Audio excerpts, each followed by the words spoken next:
Easy steno YouTube channel पर आप सभी का स्वागत है। डिक्टेशन 5 सेकंड बाद स्टार्ट होगी। Ready start. सुरक्षा परिषद की अध्यक्षता संभालने के अवसर पर एक इतालवी पत्रकार के प्रश्न पर संयुक्त राष्ट्र में भारत की स्थायी प्रतिनिधि रुचिरा कंबोज ने यह सही कहा कि लोकतंत्र और प्रेस की स्वतंत्रता को लेकर किसी को भी उपदेश देने की आवश्यकता नहीं है।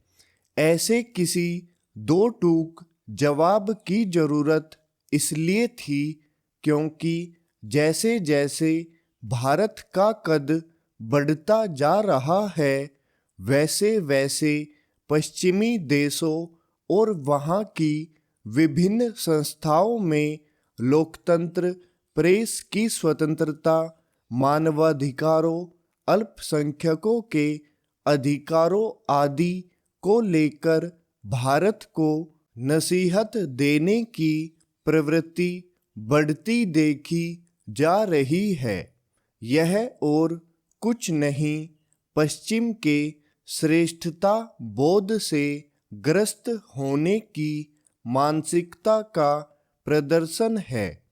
पता नहीं क्यों पश्चिम और विशेष रूप से वहाँ के मीडिया के एक हिस्से को यह लगता है कि प्रत्येक मामले में उसने जो मानदंड स्थापित कर रखे हैं वे ही श्रेष्ठ है और समस्त संसार को उनका ही अनुकरण करना चाहिए। यह श्रेष्ठता बोध से उपजी ग्रंथि के साथ इस मानसिकता का परिचायक भी है कि भारत सरीखे विकासशील देश को सब कुछ पश्चिम से सीखने की आवश्यकता है। चूंकि यह मानसिकता धीरे धीरे एक दुराग्रह में परिवर्तित होती जा रही है, इसलिए उसका प्रतिकार करना आवश्यक है। भारत इसकी अनदेखी नहीं कर सकता कि पश्चिमी मीडिया यह देखने को तैयार नहीं कि स्वयं उसने किस तरह दोहरे मानदंड अपना रखे हैं, एक अपने लिए और दूसरे शेष विश्व के लिए।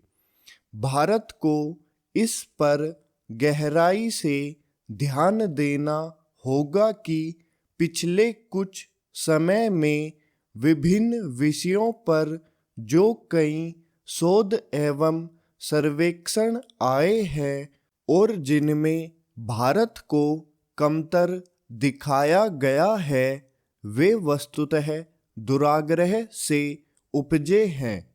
अभी हाल में जारी भुखमरी सूचकांक इस दुराग्रह का ताजा उदाहरण है। इस सूचकांक में श्रीलंका को भारत से बेहतर स्थिति में दिखाया गया और वह भी तब जब भारत सरकार ने इस पड़ोसी देश को खाद्यान्न संकट से उबारा। इस सूचकांक में पाकिस्तान को भी भारत से आगे रखा गया, जबकि वहाँ खाद्यान्न की आसमान छूती कीमतें और बढ़ती महंगाई ने आम लोगों का जीना दूभर कर रखा है। एक अन्य उदाहरण वी-डेम नामक संस्था का सर्वे है। इस सर्वे के अनुसार एशिया में भारत से कहीं अधिक अकादमिक स्वतंत्रता पाकिस्तान और अफगानिस्तान में है। इस तरह के शरारतपूर्ण और फूहड़ सर्वेक्षण देश की छवि न प्रभावित करने पाए, इसके लिए भारत को सचेत और सक्रिय होना होगा।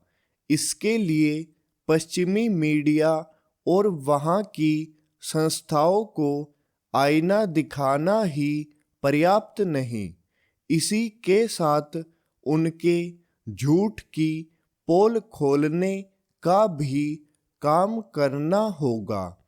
यह भी आवश्यक है कि भारत अपनी उपलब्धियों के लिए पश्चिम से प्रमाण पाने की मानसिकता का परित्याग करे।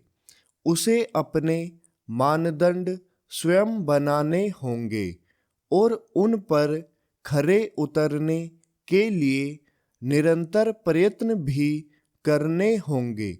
स्टॉप।